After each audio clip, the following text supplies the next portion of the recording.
មន្ត្រីរបស់គណៈបកសំរងស៊ីទីមទាប្រមុខរដ្ឋាភិបាលលោកហ៊ុនសែនត្រូវបង្ហាញនៅជំហររបស់ខ្លួនបើកចំហដោយសេរីជជែកដេញដោលគណៈដែលលោកចូលបំភ្លឺនៅក្នុងរដ្ឋសភានៅពេលខាងមុខនេះពុំមែនជាការអានរបាយការណ៍នោះទេការលើកឡើងបែបនេះរបស់មន្ត្រីជាន់ខ្ពស់គណៈបកសំរងស៊ីធ្វើឡើងនៅបន្ទាប់ពីនាយករដ្ឋមន្ត្រីលោកហ៊ុនសែនបានប្រកាសតតាំងតាមផ្លូវច្បាប់កាលពីថ្ងៃទី1ខែសីហាទៅតាមសំណើរបស់គណៈបកប្រឆាំងសំរងស៊ីការដែលមន្ត្រីគណៈបកសំរងស៊ីស្នើប្រមុខរដ្ឋាភិបាលក្រោមការគ្រប់គ្រងរបស់គណៈបកប្រជាជនកម្ពុជារយៈពេល30ឆ្នាំមកនេះតែត្រូវរងការរិះគន់ថាបានធ្វើឲ្យប្រទេសកម្ពុជាបាត់បង់ទឹកដីទៅខាងប្រទេសវៀតណាមធ្វើឡើងតាមរយៈនៃការបោះបង្គោលព្រំដែនរួមគ្នាកន្លងទៅថ្មីនេះលោកយឹមសវណ្ណអ្នកនាំពាក្យគណៈបកសំរងស៊ីលោកមានប្រសាសន៍នៅថ្ងៃទី4សីហាដោយចាត់ទុកការហ៊ានប្រឈមមុខរបស់លោកហ៊ុនសែនក្រោមសម្ពាធនៃការរិះគន់នេះថាគឺជាផ្នែកមួយនៃការទទួលខុសត្រូវចំពោះប្រវត្តិសាស្ត្រនិងជាបរិបទនយោបាយថ្មីរបស់គណៈបកគ្រប់គ្រងអំណាចតែបើទោះជាបែបនេះក្តីអ្វីដែលគណៈបកសំរងស៊ីទាមទារចង់បានគឺស្នើឲ្យប្រមុខរដ្ឋាភិបាលគួរបើកវេទិកាចំហក្នុងការសួរឆ្លើយជាងអានរបាយការណ៍នៅក្នុងសភាពួកកន្លងមកគឺតំណាងរដ្ឋាភិបាលឃើញមកឆ្លើយជំនួសផ្សេងៗដែលតទៅនឹងបញ្ហាជាតិនឹងគឺថាតែងតែមកគ្រាន់តែមកអានរបាយការណ៍ហើយបិទអង្គប្រជុំមិនឲ្យមានការជជែកសួរដេញដោលនោះទេនៅក្នុងប្រទេសប្រជាធិបតេយ្យលើសកលលោក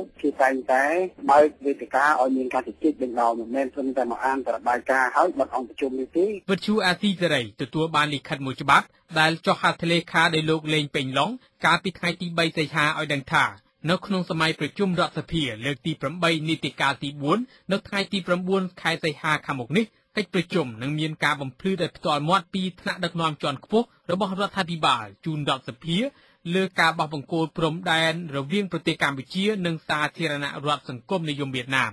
បើទោះជាក្នុងលិខិតពុំបានបញ្ជាក់ពីអ្នកដែលឆ្លើយបំភ្លឺយ៉ាងណាក្តីតែគេរំពឹងថានោះគឺជានាយករដ្ឋមន្ត្រីលោកហ៊ុនសែន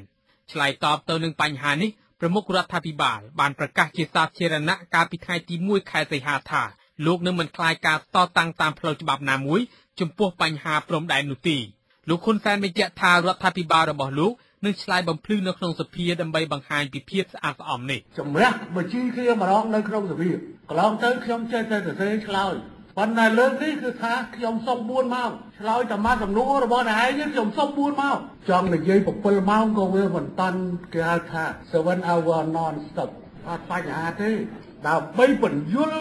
តាមដំណាក់មួយមកចឹងទេគឺថានិយាយឲ្យជ្រះអែម្ដងនៅក្នុងសភាតាក់ទិនទៅនឹងការស្នើឲ្យមន្ត្រីរដ្ឋាភិបាលឆ្លើយបំភ្លឺជំវិញការបោះបង្គោលព្រំដែននេះកាលពីថ្ងៃទី26មិថុនាឆ្នាំ2012មន្ត្រីរបស់គណៈបកសំរងស៊ីបានដាក់សំណួរចំនួន4ក្នុងនោះដោយរួមទាំងឃ្វាលភូមិ2ក្នុងស្រុកកំណើតនៃខេត្តកំពង់ចាមរបស់លោកខេងសំរិនប្រធានរដ្ឋសភានិងការបោះបង្គោលចុងក្រោយលេខ314ក្នុងខេត្តកំពត